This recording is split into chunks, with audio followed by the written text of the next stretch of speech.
আসসালামু আলাইকুম, আমি অ্যাডভোকেট আয়েশা আক্তার। আজকে প্রিলি পরীক্ষার্থীদের জন্য কিছু বার্তা নিয়ে এসেছি। আমরা রীতিমতো জানি যে এপ্রিলের লাস্টের দিকে আপনাদের প্রিলি পরীক্ষা হবে, নোটিশ দিয়ে দিয়েছে ফর্ম ফিল আপের অলরেডি।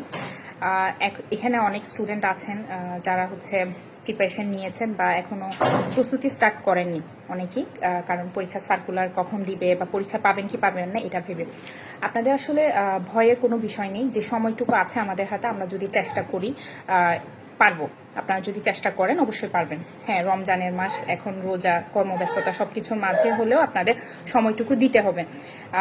সেক্ষেত্রে হচ্ছে আপনারা যে বইটা ফলো করছেন বা প্রিলিমাসটা যদি ফলো করেন, যে সাবজেক্টটা শেষ করেছেন আপনারা বা পড়ছেন, ওইটার পাশাপাশি রিভিশনের জন্য আরেকটা সাবজেক্ট রাখবেন। হতে পারে সেটা আগে পড়েছেন প্রিভিয়াস, বা নতুন বড় আইনের সাথে বা কাউন্সিলের যে 7টা আইনের আছে তার মধ্যে সিপিসি, সিআরপিসি, প্যানাল, এগুলো একটু বড় আইন, এবং আপনার এসআর লিমিটেশন, এগুলো পাশাপাশি রাখবেন। আপনি এসআর করছেন, সিআরপিসি বা সিপিসি পড়া থাকলে আপনি ওইটা রিভিশন করবেন। এবং এই বিষয়টার পাশাপাশি আপনারা আরেকটা বিষয় যেটা করতে পারেন সেটা হচ্ছে model test practice. Model test প্র্যাকটিসের মাধ্যমে হয় কি, আমরা যখন একটা সাবজেক্ট শেষ করি, সাবজেক্টিভ টেস্ট দিই, বা ধরেন আপনার অনেকের 7টা সাবজেক্ট শেষ হয়েছে, আপনারা মডেল টেস্ট দিবেন। সেক্ষেত্রে মডেল টেস্ট দাগানোর পর বা পরীক্ষাটা দেওয়ার পর আমরা 1 ঘন্টার মধ্যেই দেওয়ার চেষ্টা করবেন, যাতে আপনার টাইম ম্যানেজমেন্টটা হয়ে যায়। কারণ পরীক্ষার হলে গিয়ে 1 ঘন্টার মধ্যে এতগুলো প্রশ্ন দাগানো বুঝে এটা একটু ডিফিকাল্ট হয়ে যায়।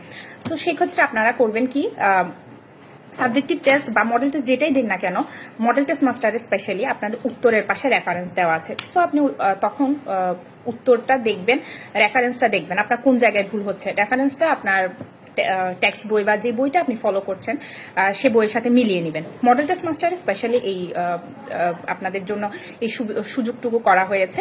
সো আপনি যখন রেফারেন্সটুকু দেখবেন, আপনার বিষয়টা শিওর হয়ে যাবেন যে কেন আপনার উত্তরটা ভুল হয়েছে, বা ওই সেকশনে গিয়ে দেখতে পারবেন ওই সেকশনে ওই বিষয়টা কিভাবে আছে, তাহলে আপনার ওইভাবে একটা প্র্যাকটিস হয়ে গেল। সো বেশি বেশি করে আপনারা এখন থেকে স্টার্ট করুন সাবজেক্টিভ টেস্ট, মডেল টেস্ট দেওয়ার, যাতে করে আপনাদের প্রিপারেশনটা আরও অনেক ভালো হয়, বা আপনাদের যেই খুঁটিনাটি ভুল আছে, ত্রুটি আছে, টাইম ম্যানেজমেন্টের যে বিষয়টুকু, এটা যাতে এখন থেকে প্র্যাকটিসে চলে আসে। এবং মিনি ল স্কুল সর্বদার মতো আপনাদের সাথে আছে।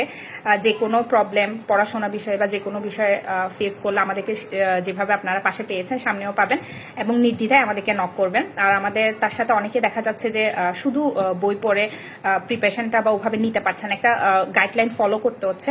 মিনি ল স্কুলের অলরেডি প্ল্যান 60 বা রিটেন ব্যাচ চলমান, যারা রিটেন পরীক্ষা দিবেন তাদের জন্য। সো আপনারা আমাদের সাথে চাইলে একটা ভালো গাইডলাইনের জন্য, একটা ভালো প্রিপারেশনের জন্য যুক্ত হতে পারেন। আশা করি ইনশাল্লাহ আপনাদের সাথে সামনে দেখা বা কথা হবে। সবাই ভালো এবং সুস্থ থাকবেন। আসসালামু আলাইকুম।